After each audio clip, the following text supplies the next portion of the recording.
مولائے کل ختم رسول خسرو خوباں سیاح نامکا وجہ کن فکا در اللہ المکنون سر اللہ المخزون عالم ما کانا وما یکون آب و دل انبیاء جانو دل اصفیاء مطلع ہر سعادت مقتع ہر سیادت خلاصہ کائنات فخر موجودات حضور مد مجتبی محمد مصطفیٰ ارواحنا فدا صلی اللہ تعالی علیہ وآلہ وصحبہ وبارک وسلم کی بارگاہ بے کس پناہ میں جس طریقے سے پڑھاؤں بلند آواز سے سب مل کر میرے ساتھ پڑھیں والصلاة والسلام علیکہ یا رسول اللہ الصلاة والسلام علیکہ یا نبی اللہ الصلاة والسلام علیکہ یا حبیب اللہ وعلا آلک واصحابک یا نور اللہ صلی اللہ تعالی علیہ وسلم دن لہو میں کھونا تجھے شب صبح تک سونا تجھے شرم نبی خوف خدا یہ بھی نہیں وہ بھی نہیں رزق خدا کھایا کیا فرمان حق آنا کیا شکر کرم ترس سزا یہ بھی نہیں وہ بھی نہیں ڈر تھا کہ عصیاں کی سزا اب ہو گیا روز جزا ڈر تھا کہ عصیاں کی سزا اب ہو گیا روز جزا دی ان کی رحمت نے صدا یہ بھی نہیں وہ بھی نہیں آج کی یہ محفل چشتیہ کمیٹی کی جانب سے عطائے رسول ہند الولی معین ملت والدین نائب نبی فی الہند سرکار خواجہ غریب نواز معین الدین حسن چشتی سجزی رحمت اللہ تعالی علیہ کی بارگاہ میں خراج عقیدت پیش کرنے کے لیے منعقد کی گئی ہے۔ اللہ تبارک و تعالی ہم سب کی حاضری کو اپنی بارگاہ میں قبول فرمائے۔ میں نے بڑی مشہور آیہ کریمہ کی تلاوت کرنے کا شرف حاصل کیا ہے۔ جب بھی اولیاء کرام کی شان میں کوئی محفل منعقد ہوتی ہے تو ہمارے خطبہ اور مقررین اور معاذین زیادہ تر اسی آیہ کریمہ کی تلاوت کرتے ہیں۔ اس آیہ کریمہ کے ضمن میں آج آپ کے سامنے یہ بتانا چاہتا ہوں کہ سب سے پہلے ہمیں یہ سمجھنے کی ضرورت ہے کہ ولی کون ہوتا ہے اور ولی کس کو کہتے ہیں۔ ایک بات یاد رکھیں، آج لوگ یہ سمجھتے ہیں کہ آج کل ولی نہیں ہوتے، ایسا نہیں ہے۔ نبوت کا دروازہ بند ہو گیا ہے لیکن ولایت کا دروازہ قیامت تک کھلا رہے گا۔ ولی ہوتے بھی ہیں، ہمارے سامنے ہوتے ہیں، ہماری نگاہوں کے سامنے ہوتے ہیں، لیکن دیکھنے کا انداز بدل گیا ہے۔ آپ جب کسی بندے کو اس نگاہ سے دیکھو گے ہی نہیں تو آپ کو ولی سمجھ میں ہی نہیں آئے گا۔ آپ کی نگاہ کے اندر جو ہماری پبلک ہے، ہماری عوام ہے، اس کی نگاہ میں ولی کسے کہتے ہیں؟ جو پانی پر چلے وہ ولی ہوتا ہے، جو ہوا میں اڑے وہ ولی ہوتا ہے، جو ہاتھ ہوا میں لہرا کر آپ کے ہاتھ میں کوئی انگوٹھی کا نگینہ دے دے وہ ولی ہوتا ہے، جو ہاتھ کو فضا میں لہرا کر آپ کے ہاتھ میں پیسے رکھ دے وہ ولی ہوتا ہے، یا زیادہ سے زیادہ پھر یہ کوئی ننگا دھڑنگا گلی میں پھر رہا ہو وہ ولی ہوتا ہے، یا کسی کے ہاتھ میں تسبیح ہو تو وہ ولی ہوتا ہے، یا کوئی قبرستان میں بیٹھ کر نشہ چرس بھنگ پی رہا ہو وہ ولی ہوتا ہے۔ آپ نے پورا مزاج ہی چینج کر دیا۔ دراصل جو قوم قرآن پر انسان کو پرکھنے کی بجائے اپنے مزاج پر پرکھنے لگے گی تو پھر حالات یہی ہوں گے جو آپ دیکھ رہے ہیں۔ اللہ اکبر، ہم نے علماء کو بھی قرآن کے مزاج پر پرکھنے کی بجائے ہم نے اپنے مزاج پر پرکھنے کی کوشش کی۔ آپ دیکھیں جو تعریف ولی کی گئی ہے سیم وہی تعریف قرآن نے عالم کی ہے۔ اگر آگے آپ سمجھنا چاہیں گے تو میں عرض کروں گا تو آپ کو ولی کے سمجھنے میں بہت زیادہ آسانی ہوگی۔ ولی کسے کہتے ہیں؟ پہلی بات تو یہ ہے، افراط و تفریط کا ماحول ہے۔ کچھ لوگ انکار کرنے پر آئے تو غوث پاک پہ بھی ولی ہونے کا، کوئی لوگ انکار کرنے پر آئے تو غوث پاک کے بھی ولی ہونے کا انکار کر دیا، غریب نواز کے بھی ولی ہونے کا انکار کر دیا، مخدوم سنہ کے بھی ولی ہونے کا انکار کر دیا، بڑے بڑے اولیاء کی ولایت کا انکار کر کے مذاق اڑانا شروع کیا، کیونکہ وہ انکار کرنے پر آئے۔ اور کچھ لوگ ماننے کے لیے آئے تو وہ قبرستان میں بیٹھے ہوئے گنجی اور چرسیوں کو بھی ولی ماننے کے لیے تیار ہو گئے۔ دونوں سے ہمارا تعلق نہیں ہے، اس لیے کہ ہم منکرین بھی نہیں ہے اور ماننے کے لیے اتنے بھی مصر نہیں ہے کہ ہر کسی کو ولی مانے۔ قرآن جس کو ولی کہتا ہے ہم اسی کو ولی مانیں گے۔ قرآن جو صفات بیان کرتا ہے ہم اسی کو ولی مانیں گے۔ قرآن کیا کہتا ہے؟ الا ان اولیاء اللہ لا خوف علیہم ولا هم یحزنون، آگاہ ہو جاؤ، بے شک اللہ کے ولیوں کو نہ خوف ہے نہ غم ہے۔ دیکھیے ولی کی تعریف قرآن خود بیان کر رہا ہے، ولی کی شان قرآن خود بیان کر رہا ہے۔ آپ ولی کی پہچان یہاں سے حاصل کرو، انشاءاللہ آپ جو ہے یقیناً اپنی زندگی کے اندر اس کا فائدہ اٹھا سکیں گے۔ اللہ اکبر۔ قرآن کہتا ہے ایک وہ طبقہ جو ولیوں کا مذاق اڑاتا ہے، ان کو پتہ ہونا چاہیے کہ قرآن کے اندر ولی کی شان بیان کی گئی ہے۔ قرآن کہہ رہا ہے آگاہ ہو جاؤ، بے شک اللہ کے ولیوں کو نہ خوف ہے نہ غم ہے، یعنی ان کو کسی چیز کا غم نہیں ہے۔ غم کس چیز کا ہوتا ہے؟ خوف کس چیز کا ہوتا ہے؟ یاد رکھیے، جب کوئی نعمت نہ ہو تو اس کے نہ ہونے کا غم ہوتا ہے، اور جب کوئی نعمت ہو تو اس کے چلے جانے کا خوف ہوتا ہے۔ قرآن کہہ رہا ہے ولی کے پاس گویا کہ ہر خزانہ موجود ہوتا ہے، اسے کسی چیز کا غم نہیں ہوتا، اور اگر اللہ اس کو نعمت دے دیتا ہے تو پھر چھیننے کا خوف بھی نہیں ہوتا۔ اب ولی کی شان تو اتنی بیان ہو گئی، لیکن آگے اب قرآن اس کی ڈیفینیشن بیان کر رہا ہے۔ ولی ہوتا کون ہے؟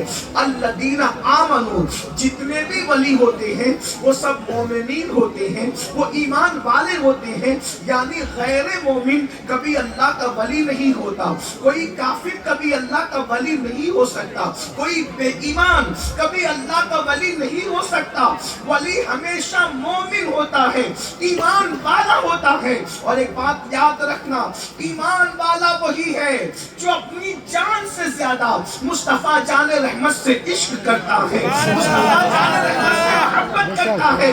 یہ ہم نہیں کہہ رہے ہیں، بلکہ اللہ کے رسول جان ایمان مصطفیٰ کریم رؤوف الرحیم صلی اللہ علیہ وآلہ وسلم نے خود فرمایا لا یؤمن احدکم حتی اکون احب الیہ من والدہ وولدہ والناس اجمعین، تم میں کا کوئی اس وقت تک مومن نہیں ہو سکتا جب تک کہ اپنے نبی سے، اپنی اولاد سے زیادہ، اپنے ماں باپ سے زیادہ اور تمام لوگوں سے زیادہ پیار نہ کرے۔ ایک مقام پر ارشاد فرمایا جب تک کوئی اپنی جان سے زیادہ مصطفیٰ جان رحمت سے محبت نہیں کرتا اس وقت تک وہ مومن نہیں ہو سکتا۔ بلکہ آپ کی بڑی مشہور حدیث پاک ہے، ایک مرتبہ سیدنا فاروق اعظم عمر بن خطاب رضی اللہ تعالیٰ عنہ نے عرض کیا کہ یا رسول اللہ، میں سب سے زیادہ آپ سے پیار کرتا ہوں لیکن اپنی جان سے زیادہ آپ سے پیار نہیں کرتا، آپ سے زیادہ اپنی جان سے پیار کرتا ہوں۔ تو میرے آقا نے فرمایا عمر ابھی تمہارا ایمان مکمل نہیں ہوا، ابھی تم کامل مومن نہیں ہوئے۔ دیکھیے تو صحیح حدیث کیا کہہ رہی ہے، اللہ اکبر۔ عمر ابن خطاب جیسا موحد جس نے مصطفیٰ جان رحمت کے ہاتھ میں کلمہ پڑھا ہے لیکن کہتے ہیں آپ سے زیادہ جان سے پیار ہے، تو ارشاد فرمایا ابھی تیرا ایمان مکمل نہیں ہوا۔ لیکن جب فاروق اعظم کی تربیت کے مراحل طے ہو گئے تب عمر ابن خطاب نے کہا یا رسول اللہ، اب میں اپنی جان سے بھی زیادہ آپ سے عشق کرتا ہوں۔ تو فرمایا تیرا ایمان مکمل ہو گیا۔ ہے ان سے عشق کرو گے, ان سے محبت کرو گے, تب ایمان مکمل ہوگا. تو ایمان کو سمجھ میں آ گئی بات حدیث کی روشنی میں کہ ایمان نام ہے عشق مصطفیٰ کا, ایمان نام ہے محبت رسول کا, وہ بھی کس سے؟ جان سے زیادہ.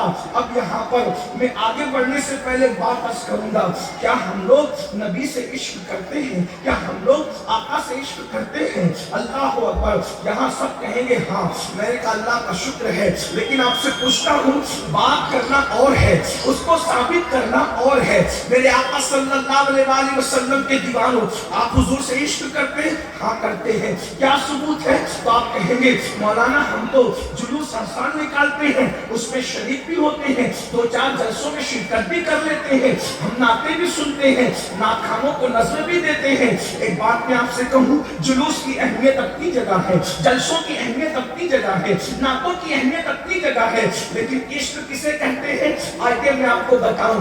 جس کو جس سے عشق ہوتا ہے وہ کبھی اس کی نافرمانی نہیں کرتا, جس کو جس سے عشق ہوتا ہے وہ اس کی بات کو کبھی کراس نہیں کرتا, جس کو جس سے عشق ہوتا ہے وہ کبھی اللہ اکبر اس کی باتوں کو پیٹ کے پیچھے نہیں ڈالتا. اے عشق رسول کا دعویٰ کرنے والوں, اپنی جان سے زیادہ مصطفیٰ جان رحمت سے عشق کرتے ہو؟ اگر ایسا ہے تو واللہ میں رسمی جملے نہیں کہہ رہا ہوں, حقیقتاً کہہ رہا ہوں, اور یہ میری سعادت ہے, اگر تم اپنی جان سے زیادہ مصطفیٰ جان رحمت سے عشق کرتے ہو تو تمہارے سر کی جوتیاں ہمارے سروں کا تاج ہے, اس لیے کہ تم میرے محبوب سے عشق کرتے ہو. دنیا میں سب سے کم درجے کا جو عاشق رسول ہے, سب سے آخری درجے کا جو ادنا عاشق رسول ہے, اس کا نام امین القادری ہے. تم سب مجھ سے بہتر عاشق ہو, لیکن آج یہاں پر غریب نواز کی اس محفل کے اندر فیصلہ کر کے جانا ہوگا, ہم منافقت کر رہے ہیں یا عشق کر رہے ہیں, ہم صرف دعویٰ کر رہے ہیں یا عشق کر رہے ہیں. آؤ اے مصطفیٰ جان رحمت کے غلاموں, عشق کسے کہتے ہیں؟ ذرا توجہ سے سننا, ذرا غور سے سننا, اور اس کے بعد پھر میں نہیں کہوں گا کہ تم عاشق ہو کہ نہیں, مجھے کیا کہنے کا حق ہے, میں تو ایک گنہگار انسان ہوں, لیکن اپنے ضمیر کی عدالت میں خود اپنے آپ کو کھڑے کر کے تمہیں خود جج بن کے فیصلہ کرنا ہوگا. میں عشق کر رہا ہوں یا زبانی جمع خرچ کر رہا ہوں, میں عشق کر رہا ہوں یا صرف دعویٰ کر رہا ہوں. آئیے دھڑکتے دل سے ایک حدیث پاک کا مفہوم میرے الفاظ کے جامع میں سن لیجئے. عاشق کسے کہتے ہیں؟ اللہ اکبر. پھر آگے ہم بڑھیں گے دوسری منزل کی طرف, وقت رہا تو بڑھیں گے, ورنہ کوئی بات نہیں. ولی ایسے نہیں بنتے, ہاتھ میں تسبیح بغل میں مصلی بھی, ولی نہیں بناتا. ولایت کی منزل کے لیے پہلی سیڑھی عشق مصطفیٰ ہے, پہلی سیڑھی عشق رسول ہے, اور عشق رسول ہے کیا؟ اللہ اکبر. مصطفیٰ جان رحمت صلی اللہ علیہ وآلہ وسلم رات کے وقت بلال حبشی کو کہتے ہیں, بلال جاؤ اور جا کر کے مدینے کی گلیوں میں اعلان کر دو کہ اللہ کے رسول صلی اللہ علیہ وآلہ وسلم کا حکم ہے, مصطفیٰ جان رحمت کا حکم ہے, اے بستر پہ سونے والوں, اللہ کے رسول تمہیں بلا رہے ہیں, چلو سونے کا وقت نہیں ہے, اس لیے کہ اسلام پر وقت آیا ہے. اپنی جانوں کی نظر لے کر, اپنی جانوں کی قربانیاں لے کر مصطفیٰ جان رحمت تمہیں بلا رہے ہیں. اللہ اکبر. اے مصلی پر رونے والوں, اب مصلی پر بیٹھنے کا وقت نہیں ہے. اللہ کے رسول اب سر جھکانے کے لیے نہیں, سر کٹانے کے لیے تمہیں بلا رہے ہیں. غرض کے بلال حبشی کو حکم ہوتا ہے, بلال مدینہ منورہ کی گلیوں میں اپنی آواز میں اعلان کرتے ہیں, لوگوں چلو چلو, مصطفیٰ جان رحمت تمہیں بلا رہے ہیں. سونے والوں سونے کا وقت نہیں ہے, مصلی پر رونے والوں رونے کا وقت نہیں ہے, چلو چلو حضور بلاتے ہیں, چلو چلو آقا بلاتے ہیں. کس لیے بلاتے ہیں؟ جلسے میں نعرہ لگانے کے لیے نہیں, جلوس کے اندر شرکت کے لیے نہیں, اس لیے مرنے کے لیے بلا رہے ہیں. نبی مرنے کے لیے بلا رہے ہیں, توجہ فرمائے, نبی مرنے کے لیے بلا رہے ہیں. غور کیجئے میری قوم کے جوانوں, آج عشق مصطفیٰ کا دعویٰ ہے, حقیقت عشق جو ہے ایسا لگتا ہے عاشقوں کے ساتھ قبروں میں دفن ہو چکی ہے. اللہ اکبر. ورنہ آج قوم مسلم کے جو حالات ہم دیکھ رہے ہیں, یہ حالات کبھی نہ ہوتے, دنیا کبھی ہمیں نہ کچلتی اگر ہم عاشق رسول ہوتے, دنیا کبھی ہمیں برباد نہ کرتی اگر ہم عاشق رسول ہوتے, سچے عاشق رسول ہوتے دنیا ہمارے گھروں کو کبھی تباہ نہ کرتی. اگر ہم سچے عاشق رسول ہوتے ہم لوگوں کے قدموں کے نیچے رگڑے نہ جاتے. اگر ہم سچے عاشق رسول ہوتے ذرا غور تو کرو, اللہ کے رسول بلا رہے ہیں اور مرنے کے لیے بلا رہے ہیں. اعلان صاف ہے, اعلان صاف ہے, چلو جان کی نظریں لے کر چلو, جان کا نذرانہ لے کر کے چلو. بات کیا ہے, اللہ اکبر, لوگ اٹھ کر کے دوڑ رہے ہیں. اس لیے ہے کوئی ایسا اعلان دنیا میں, مرنے کے لیے چلو. کون آتا ہے مرنے کے لیے؟ یہی عشق کا امتحان ہے. امتحان عشق یہی ہے, شہادت ہے, مطلوب مقصود مومن, نہ مال غنیمت نہ کشور کشائی, دو عالم سے کرتی ہے بیگانہ دل کو عجب چیز ہے لذت آشنائی. دنیا میں کبھی ایسا اعلان ہوا ہے کہ مرنے چلو اور کوئی مرنے آیا ہو, لیکن یہ رسول اللہ کے اصحاب ہے, یہ صحابہ کرام ہے. اللہ اکبر, اعلان ہوا ہے اور لوگ مسجد نبوی کی طرف مرنے کے لیے دوڑ رہے ہیں, اس لیے کہ یہ عشق کا امتحان تھا. جان سے زیادہ عشق اسی کو کہتے ہیں کہ ایک طرف نبی کی آواز ہے, دوسری طرف جان ہے. آواز کی لاج رکھی جائے گی, جان نہیں بچائی جائے گی, اس لیے کہ ان کا عقیدہ تھا ہمیں جو کچھ ملا ہے مصطفیٰ جان رحمت کے صدقے میں ملا ہے. انہی کی نالین کی خیرات ہے, ان کی نافرمانی کر کے زندہ رہنا, ان کے قدموں پر قربان ہو جانا, اس سے کروڑ درجہ بہتر ہے کہ ان کی نافرمانی سے کوئی زندہ رہے, ان کے قدموں پہ قربان ہو جائے. اللہ اکبر, مجھے ہاتھ آئے اگر تاج شاہی تیری کفش پا پر نثارہ کروں میں, یہ ایک جان کیا ہے اگر ہو کروڑوں تیرے نام پر سب کو بارہ کروں.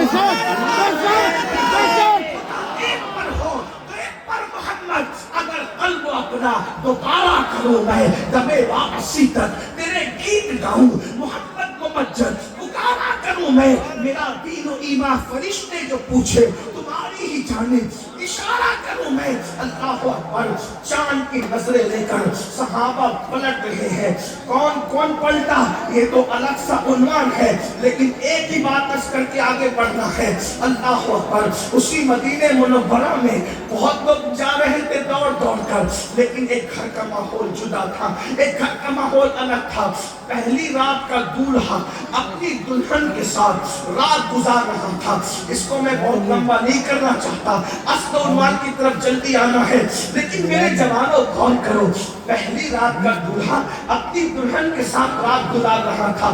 زبان حیا اس بات کی اجازت نہیں دیتی کہ ان کے درمیان کی کوئی گفتگو بیان کی جائے, لیکن اتنا ضرور ہے باشعور لوگوں کو پتا ہے کہ پہلی رات شادی کی ہوتی کیا ہے. زندگی میں سب سے زیادہ خوشی کی اگر کوئی رات انسان کو میسر آتی ہے تو اسے شادی کی پہلی رات کہتے ہیں. انسان کے زندگی کی شباب کی ساری بہاریں اگر سمٹ آتی ہے تو شادی کی پہلی رات ہے. دوستوں کو بھول جاتا ہے انسان, ماں باپ کو بھول جاتا ہے انسان, سارے غموں کو بھول جاتا ہے انسان. دلوں کے آنگن میں پہلی مرتبہ مسرتوں کا انمٹ پھول کھلتا ہے, اسی کو شادی کی پہلی رات کہتے ہیں. ہجر کی تکلیفیں وصل کی لذتوں میں تبدیل ہو جاتی ہے, اسی کو شادی کی پہلی رات کہتے ہیں.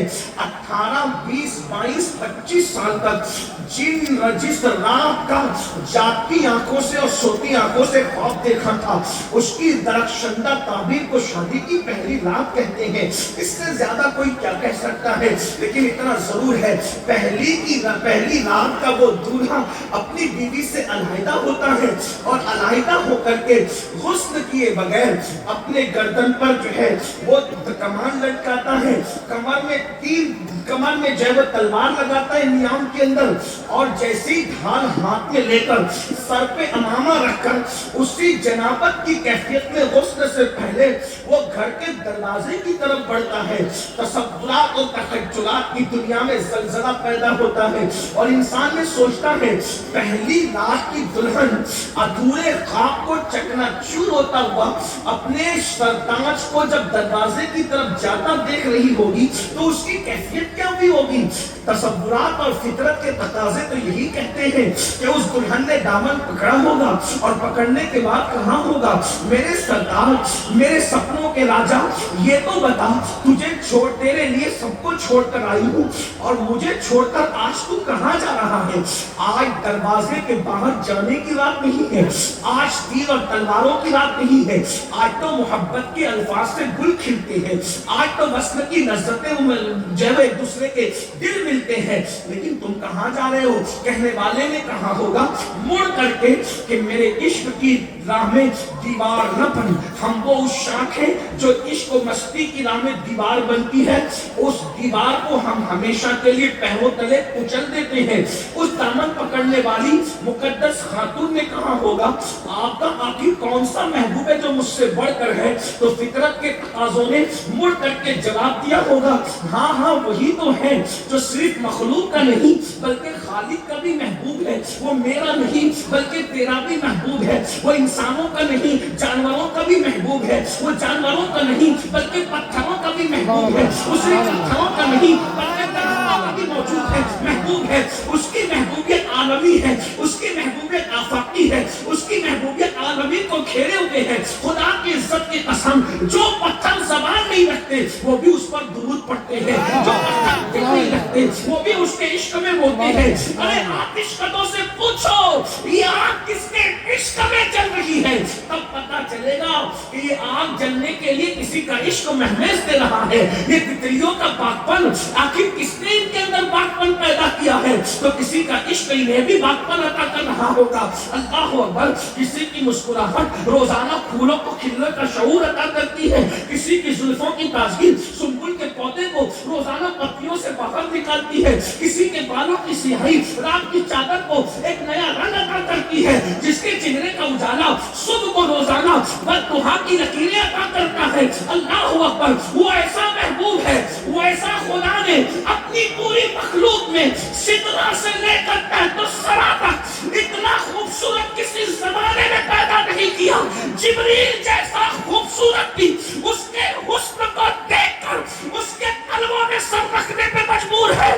جس کے تلووں پر سر جبریل ہو اس کے حسن و جمال کا عالم کیا ہوگا؟ اسی کو میرا امام کہتا ہے وہ کمال حسن حضور ہے، یہ کمال نفس جہاں نہیں، یہی پھول خار سے دور ہے، یہی شمع ہے کہ دعا نہیں۔ میں مثال تیرے کلام پر بلیوں کا کس کو زبان نہیں، وہ سخن ہے جس میں سخن نہ ہو، وہ بیان ہے جس کا بیان نہیں، وہ سوارت کے بڑے بڑے تیرے آگے یوں ہے دبے لچے، کوئی جانے وہ میں سوا نہیں بلکہ جس میں جا نہیں، تو کروں تیرے نام پہ جا فدا، نہ بس ایک جا دو جہاں فدا، دو جہاں سے بھی نہیں جی بھلا، کروں کیا کروڑوں جہاں نہیں۔ آپ پوچھیں گے اس کی آنکھیں کیسی تھی، اس کے بال کیسے تھے، اس کا چہرہ کیسا تھا، اس کے لب کیسے تھے، اس کے دانت کیسے تھے؟ میں کہوں گا بہت ڈیپ میں جائیں گے تو وہاں سے ہٹ جائیں گے، لیکن مختصر سمجھنا ہے وہ کیسا تھا تو میرا امام کہتا ہے سرتابہ قدم ہے، سلطان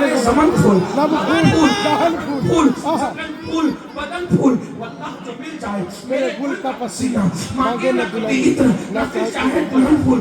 علم والوں کی اگر محفل ہے تو امام نے ملنے کا ذکر نہیں کیا، ملنے کا ذکر کیا۔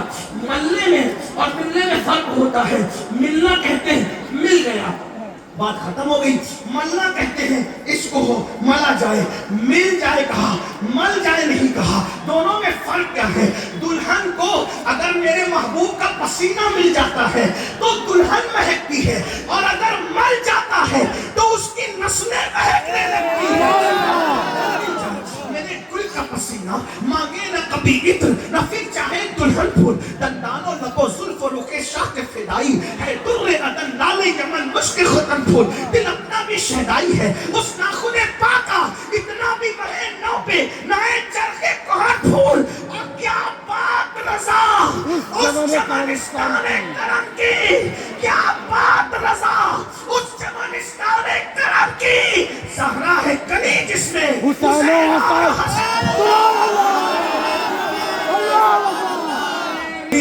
حضور کی عادت تھی، گھر میں حضور بہت بہت پیار سے رہتے تھے اپنے گھر میں، اپنی بیویوں سے بہت محبت کرتے تھے۔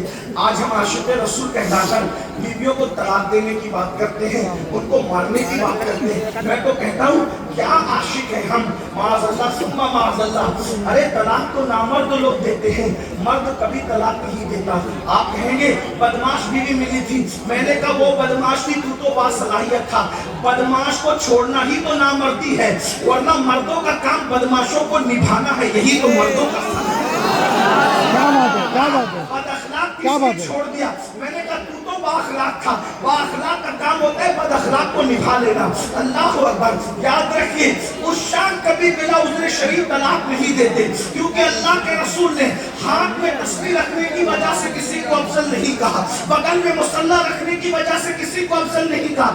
آقا ارشاد فرماتے ہیں تم میں سب سے بہتر وہ ہے جو اپنی بیوی کے ساتھ اچھا سلوک کرتا ہے، اور میں تم سب میں بہتر ہوں کہ میں تم سب سے زیادہ اپنی بیویوں کے ساتھ اچھا سلوک کرتا ہوں۔ بتاؤ گھروں میں کیا سلوک ہے؟ گھر میں جاتے ہو تو بیویوں کو حکم دیتے ہو، گالیاں دیتے ہو۔ غریب نواز کا جشن منانے والوں، سرکار غریب نواز فرماتے ہیں جس نے کسی مسلمان کو گالی دی، مر ہے ڈر ہے کہ مرے گا تو اس کی زبان پر مرتے وقت کلمہ نہیں آئے گا۔ گالی دینے والے کی زبان پہ مرتے وقت کلمہ نہیں آئے گا، اور مجھے ڈر ہے کہ وہ مرے گا تو کافر ہو کے مرے گا۔ ایک عام مسلمان کو گالی دو تو زبان پہ کلمہ نہ آئے، جو اپنی خود کی بیوی شریک حیات کو گالی دے اس کی زبان پہ کلمہ کیسے آئے گا؟ کیونکہ تم تو یہ سمجھو وہ میری کنیز ہے۔ بیویاں کنیز نہیں ہوتی، بیویاں تو زندگی کی ملکائیں ہوتی ہے۔ جو اپنی بیوی کو کنیز سمجھے اس سے بڑا بدبخت کون ہوگا؟ بیویوں کو کنیز بنا کے رکھا ہے۔ تمہاری زندگیوں کی بہاریں بیویوں کی وجہ سے، ورنہ حقائق تو یہ بتاتے ہیں اگر بیوی نہ ہو تو جنت کی بہاریں بھی ادھوری لگتی ہیں۔ ورنہ جنت میں کیا کمی تھی؟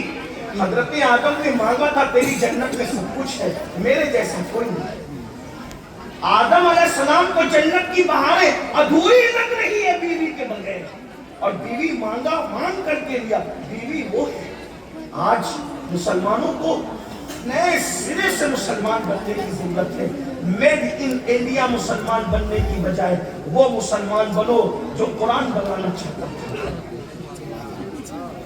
افریقی، افغانی، پاکستانی، برطانوی اور امریکی مسلمان بننے کی بجائے قرآن کا مسلمان بنو، جس میں کسی پہ ظلم نہ ہو، جس پہ کسی پہ زیادتی نہ ہو، جس پہ کسی پہ گالی نہ ہو، جس پہ راستے میں تکلیف دینے والی چیز کو ہٹانا بھی جنت میں جانے کا سبب قرار دیا گیا ہو۔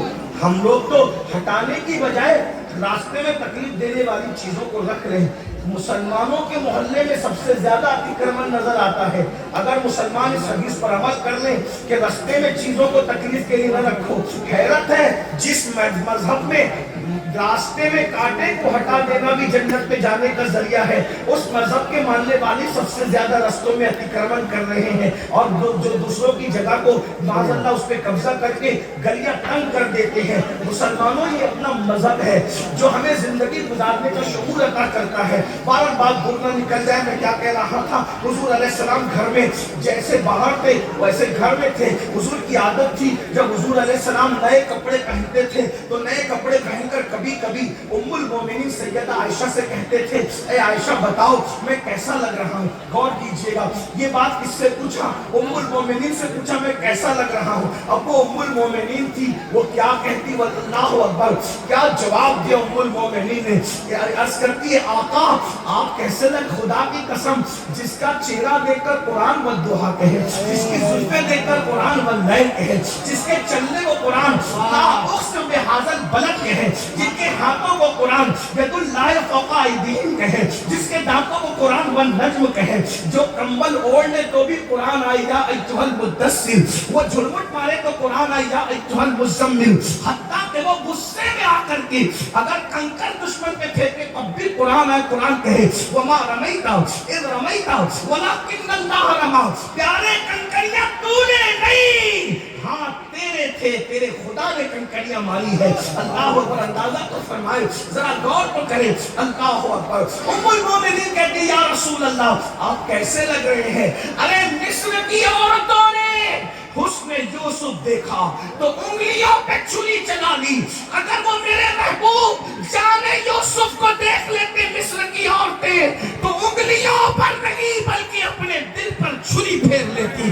عالم یہ ہے. اور میرے امام کہتے ہیں حسن یوسف پہ کٹی مصر میں انگشت رما سر کٹاتے ہیں تیرے نرم پہ مردانے عرب. تو میں مختصر بات کروں عرض یہ کیا کر رہا تھا. اللہ اکبر. اس جوان سے جب دامن پکڑ کر کہنے والی نے کہا ہوگا آپ کہاں جاتے ہیں, اس نے جواب دیا ہوگا میرے محبوب نے طلب کیا ہے جان کا نذرانہ لے کے جا رہا ہوں. اور لیکن قربان وہ عورتیں بھی کیسی تھی. اگر یہاں بہنیں اور مائیں موجود ہیں تو ان سے کہنا چاہتا ہوں آج شوہر داڑھی رکھ لے تو بیوی کہتی ہے کیا مولوی بننا چاہتے ہو. استغفر اللہ لا الہ الا اللہ. بیوی خود شوہر کو سدھرنے نہیں دیتی, تانا دیتی ہے مجھے بیوٹی پارلر لے کر چلو, مجھے باغ میں لے کے چلو, مجھے فلم میں لے کے چلو. میں اپنی بہنوں سے کہتا ہوں یہ دنیا ہی سب کچھ ہے. میری بہنوں بتاؤ جو اسلام عورت کو مسجد میں جانے کی اجازت نہیں دیتا وہ اسلام عورت کو بیوٹی پارلر میں جانے کی اجازت کیسے دے سکتا ہے. آپ مجھے بتائیں تو صحیح مسجد سے بہتر کوئی جگہ ہے. مسجد دنیا کی جنت ہے. جنت مسجد دنیا کی جنت ہے. اللہ اکبر.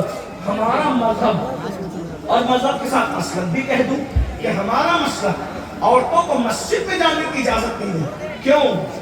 یہی تو ہمارے مذہب اور مسلک کی پوترتا ہے, پاکیزگی ہے کہ فرمایا عورتیں مسجد میں نہ جائیں. لوگ کوستے ہمارے مسلک کو کہ یہ مسجد میں جانے سے کیوں روکتے ہیں. میں نے کہا ہم نہیں روکتے, فاروق اعظم نے روکا ہے. اور لوگ شکایت لے کے ام المومنین سیدہ عائشہ کی بارگاہ میں گئے تو کہنے لگی کہ جو کیفیت تمہاری آج ہے اگر رسول اللہ کے ظاہری دور میں ہوتی تو جو کام عمر کر رہے ہیں وہی کام اللہ کے رسول نے بھی کیا ہوتا. حضور فاروق اعظم نے روک دیا. آج تک لوگوں کے پیٹ میں درد ہے.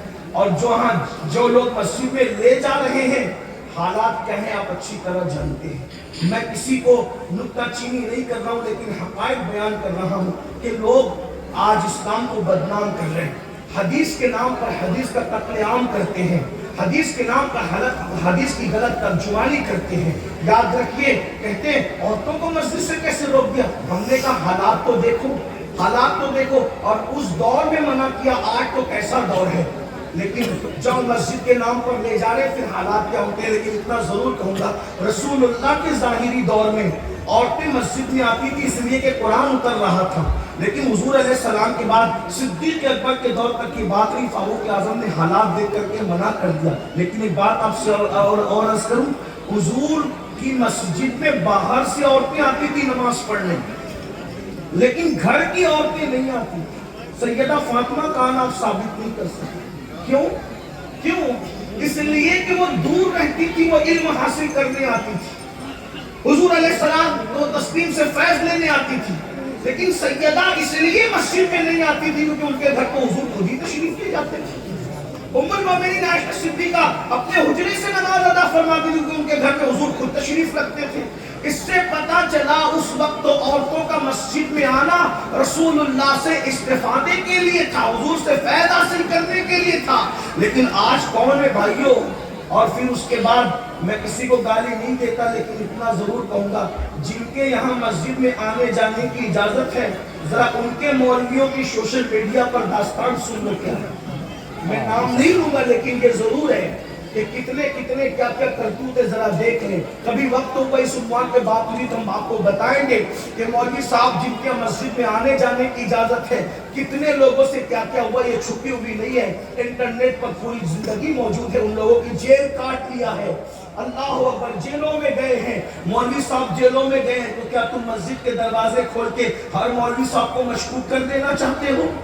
تھوڑا غور تو کرو. اور آپ سے بھی کہتا ہوں ہر کسی کی حدیث کی دھوس میں نہ آیا کرو, اس لیے کہ جو حدیث پڑھتا صحیح ہے لیکن اس کی ترجمانی غلط کرتا ہے, اس پر بھی تو توجہ کرو. میں یہ نہیں کہتا کہ قرآن غلط پڑھتے, قرآن صحیح پڑھتے, حدیث صحیح پڑھتے, اس کی ترجمانی غلط کرتے. یہی تو خارجیوں نے کیا تھا. مولا علی پر سب سے پہلے کفر کا فتویٰ خارجیوں نے دیا. اس امت میں سب سے پہلے جس پہ کفر کا فتویٰ لگا ہے کسی مومن پر وہ کل ایمان فاتح خیبر مولا علی ہے. خارجیوں نے ان کو کافر کہا اور دلیل میں کیا کہا؟ قرآن کی آیت پڑھی. ان الحکم الا للہ. نوجوان جو پڑھے لکھے ان کی توجہ چاہتا ہوں. وہ کہتے ہیں نا یہ تو قرآن پیش کرتے تو حدیث پیش کرتے. میں نے کہا خارجیوں نے بھی قرآن پیش کیا تھا. کیا؟ ان الحکم الا للہ. حکم نہیں مگر صرف اللہ کا. ذاتی اور عطائی کا فرق مٹا دیا, مولا علی کو کفر کا فتویٰ دے دیا. آیت صحیح پڑھی, ترجمانی غلط. آیت پڑھنے میں کوئی اختلاف نہیں. کیا کہا؟ حکم صرف اللہ کا. اب قرآن تو آگے بھی کہہ رہا ہے نا کہ جب میاں بیوی میں جھگڑا ہو جائے تو ایک حکم مقرر کر لو, پنچ مقرر کر لو. اگر ان الحکم الا للہ کا یہی مطلب ہے کہ اللہ کے سوا کوئی حکم نہیں ہے, تو پھر اللہ نے پنچ مقرر کرنے کا حکم کیوں دیا, فیصل مقرر کرنے کا حکم کیوں دیا؟ تو پتہ چلا یہاں سے مراد ذاتی اور عطائی کا جب تک کہ فرق نہیں ہوگا اس وقت تک کہ آپ قرآن کی صحیح ترجمانی نہیں کر سکتے. یہی تو ہم ان کو سمجھاتے جو انگریزوں کے میز سے پیدا ہوئے. وہ نوزائیدہ جماعتیں نہیں جانتی کہ ذاتی اور عطائی کا فرق کیا ہے. ایک ہی بات پہ اڑے ہوئے ہیں اور ظاہر بات کرتے رہتے ہیں اور آپ اس کو الجھتے رہتے ہو. تو کہتے ہیں کوئی غوث نہیں ہو, غوث نہیں ہو. غوث کہنا شرک ہے, غوث اعظم کہنا شرک ہے. غوث اعظم صرف اللہ ہے. ہم نے کہا غوث اعظم صرف اللہ ہے, تو پھر مولانا بھی تو صرف اللہ ہے. مولانا بھی صرف اللہ ہے. قرآن کہتا ہے انت مولانا فانصرنا علی القوم الکافرین. قرآن نے کیا کہا؟ انت مولانا, تو مولانا ہے. تو جب اللہ مولانا ہے تو اکثر پڑھنے والا مولوی کیسے مولانا ہو گیا؟ جب اللہ کو مولانا کہا, مولوی صاحب کو یہ مولانا کہا, یہ بھی تو شرک ہو جائے گا تمہارے ضابطے کے مطابق. لیکن الحمدللہ ہمارے یہاں نہ وہ شرک ہے غوث اعظم کہنا, نہ مولانا کہنا شرک ہے. اس لیے کہ اللہ مولانا ہے ذاتی طور پر, اس کو کس نے مولانا نہیں بنایا. وہ ہمیشہ سے مولانا ہے, مولانا رہے گا. لیکن یہ ان پڑھ پیدا ہونے والا 8 سال پڑھا کورس کیا تب اس کو مولانا کہا گیا, اور یہ اللہ کی عطا سے مولانا. تو یاد رکھ, جب تیرا مولوی خدا کی عطا سے مولانا ہو سکتا ہے تو میرا عبد القادر جیلانی بھی خدا کی عطا سے ہو سکتا ہے. یہ نہیں اور وہ نہیں اور وہ نہیں. غریب نواز تو صرف اللہ ہے, اللہ کے سوا کوئی غریب نواز نہیں. ہم نے کہا بھائی یہی بات سن لو نا, قرآن کہہ رہے مولا. آپ نے سورۃ البقرہ کی آخری آیت اسی پر تو سورۃ البقرہ ختم ہو جائے, انت مولانا فانصرنا علی القوم الکافرین. تو مولانا ہے, اللہ مولانا. کتنے مولانا تم نے پیدا کر رکھے, تو روزانہ کتنے شرک کر رہے ہو. اس کو سمجھو, ذاتی عطائی کا فرق سمجھو. اسی لیے ہم کہتے ہیں نبی کو جو غیب ہے وہ ذاتی نہیں ہے, اللہ کی عطا سے. اور اللہ کا علم لامحدود ہے, لیکن خدا کی نگاہ میں مصطفیٰ جان رحمت کا علم محدود ہے. نگاہ قدرت میں ان کا علم محدود ہے. اللہ کو کسی نے نہیں دیا, لیکن مصطفیٰ جان رحمت کو اللہ نے عطا کیا. اللہ کے بتائے بغیر ایک ذرے کے کروڑویں حصے کا علم بھی اللہ کے بتائے بغیر کسی کو نہیں ہو سکتا. اور اگر ایک ذرے کے کروڑویں حصے کے برابر بھی اگر اللہ کے بتائے بغیر کوئی کسی کے لیے علم مانگے یا کوئی نعمت مانگے, وہ مشرک ہے ہماری نظر میں. ہم اہل سنت پہ الزام ہے کہ ہم لوگ نبی کا علم خدا کے برابر کہتے. واللہ اللہ باللہ کبھی بھی یہ نہیں ہے. خدا کا علم لامحدود ہے, اور قدرت کی نگاہ میں علم مصطفیٰ محدود ہے. نگاہ قدرت میں علم مصطفیٰ میں حضور کے علم کی حد ہے. نگاہ قدرت میں اگرچہ ہماری نگاہ میں حضور علیہ السلام کے علم کی کوئی حد نہیں, کہ ہماری نگاہ کی حیثیت ہے. جو اپنا چہرہ نہ دیکھ سکے وہ علم مصطفیٰ کا اندازہ بے شک. ہم اپنا چہرہ خود نہیں دیکھ سکتے, اس لیے اس کو سمجھنا ہوگا جوانوں. عمل کے ساتھ عقیدے کی اصلاح بھی ضروری ہے. تو میں کیا عرض کر رہا تھا, بات دور نکلتی جا رہی ہے. آپ کا ذوق سلامت ہے, اس لیے ہم بھی کچھ اشارے دے رہے ہیں. اللہ اکبر. اس جوان نے اپنی بیوی سے کہا ہوگا کہ حضور بلا رہے, میں نے جانا. لیکن وہ پاکیزہ بیوی نے کیا کہا, اللہ اے جانے والے جا, ضرور جا, جلدی جا, تاخیر نہ کر, لیکن ایک بات کا وعدہ کر کے بھیجا کہ اگر تو واپس لوٹے گا تو میں غازی کی بیوی کہلاؤں گی, اور اگر تو شہید ہو گیا تو شہید کی بیوہ فخر سے کہلاؤں گا. جا, ضرور جا, لیکن سنتا جا. جیسے آج جا رہا ہے ویسے کل جنت میں مجھے چھوڑ کے مت جانا. آج تو اکیلے جا رہا ہے, کل جب جنت میں جانا تو اپنا ہاتھ میرے ہاتھ میں لے کے مجھے بھی جنت میں لے کے. اور وہ عاشق چلا گیا. توجہ ہے، میں نے اتنی لمبی بات تھی چند جملے کہنے کے لیے کہی تھی، عاشق چلا گیا، اس نے جان بھی دے دی، فرشتوں نے اس کو غسل دیا، مشہور واقعہ ہے، ان پر میرے ماں باپ قربان، ان کو غسیل الملائکہ کہا گیا۔ ٹھیک ہے، حضرت سیدنا حنظلہ رضی اللہ تبارک و تعالیٰ عنہ، اب سنیے، غور سے سنیے، عشق نے حنظلہ کو، توجہ، عشق نے سیدنا حنظلہ کو جان کی قربانی دے کر میدان جنگ تک پہنچایا۔ یہ عشق تھا، بیوی کو چھڑوا کر کے، دنیا کو چھڑوا کر کے میدان جنگ تک۔ ہم بھی عاشق رسول ہیں، وہ جان قربان کر کے نبی کی آواز پر مسجد نبوی پہنچے، کیا ہم فجر کی نماز میں نیند قربان کر کے بھی اپنے محلے کی مسجد میں پہنچتے ہیں؟ بتائیے، آپ مجھے بتائیے، ہم کون سے عاشق ہیں؟ ان کو جان کا نظر لے کر کے وہ مکہ تک جا رہے ہیں، اور ہم نیند کی نظر لے کر مسجد تک نہیں جا رہے، سجدہ گاہ تک نہیں جا رہے۔ کون سے ہم عاشق رسول؟ کہیں معاذ اللہ، استغفر اللہ، ہم عشق رسول کے نام پر اپنے آپ کو دھوکہ تو نہیں دے رہے؟ جب مرو گے تو آنکھ کھلے گی، اس لیے کہ جو قوم 10 منٹ کی نیند اپنے نبی کے نام پہ قربان نہ کرے، وہ عاشق کیسے ہو سکتے؟ بتائیے، جب کہا جاتا ہے کہ داڑھی رکھ لو تو کہتے ہیں شرم آتی ہے، عاشق کو محبوب کی سنت پر عمل کرنے میں شرم کیسے آتی ہے؟ ارے عشق تو کہتا ہے کہ میں محبوب کے رنگ میں ڈھل جاؤں، عشق تو کہتا ہے کہ مجھ پہ محبوب کا رنگ چڑھ جائے، عشق تو کہتا ہے کہ میں محبوب کے کردار میں، اس کی رفتار میں، اس کے شب و روز کے اندر اپنے آپ کو گم کروں، بلکہ عاشق تو محبوب میں گم ہی ہونا چاہتا ہے، اور یوں فریاد کرتا ہے، ایسا گما دے ان کی بلا میں خدا ہمیں، ڈھونڈا کرے پر اپنی خبر کو خبر نہ ہو۔ جب تک اپنی جان سے زیادہ حضور سے عشق نہیں کرو گے، تب تک کہ کامل اور سچے مومن نہیں ہو سکتے۔ ہم نے تو نیند سے پیار کیا، بڑی معافی کے ساتھ، نیند سے، فجر کی نماز میں نیند سے پیار کر کے سونے والوں، جو قوم اپنے نبی اور اپنی نماز سے زیادہ اپنی نیند سے پیار کرے، بولو کون سا مومن؟ فاروق اعظم کہے میں آپ سے زیادہ جان سے پیار کرتا ہوں، حضور نے کہا بھی تو کامل مومن نہیں ہوا، فاروق اعظم کو کہا۔ تو ہم اگر نیند سے زیادہ پیار کر رہے ہیں معاذ اللہ، بتائیے، حالانکہ ہماری نیت یہ نہیں ہوتی، مجھے معلوم ہے، لاشعوری طور پہ ہو رہا ہے جو بھی ہو رہا ہے، مال سے زیادہ پیار ہے، نبی سے اتنا پیار ہوں۔ آپ کہہ لیں کیسے؟ میں نے کہا بتاؤ بھائی، ایک طرف نبی کا منادی اعلان کر رہا ہے حی علی الصلاۃ، دوسری طرف دکان بلا رہی ہے، کس کی طرف جاتے ہو؟ مسجد کی طرف جاتے ہو کہ دکان کی طرف جاتے ہو؟ تو کس سے پیار ہے؟ پیسوں سے؟ جو پیسے قبر کے باہر چھوڑ کے مرنا ہے اس سے اتنا پیار ہے، اور جس نبی نے قبر میں آ کر ہماری مدد کرنا ہے اس سے کیا پیار کیا؟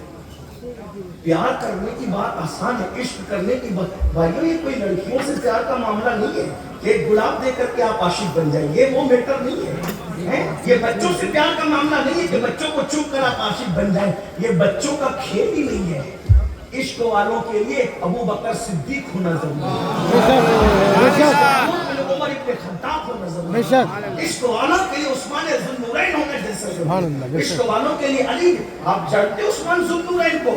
بھائی جو نبی کے عشق میں کعبے کا طواف چھوڑ دی، توجہ آپ کی سننا چاہتا، حدیث پڑھ رہا ہوں، حدیث سن لیں، جب صلح حدیبیہ کے موقع پر توجہ کر، کیا بات آ گئی ہے، بہت نازک بات آ گئی ہے، غور سے سنیں۔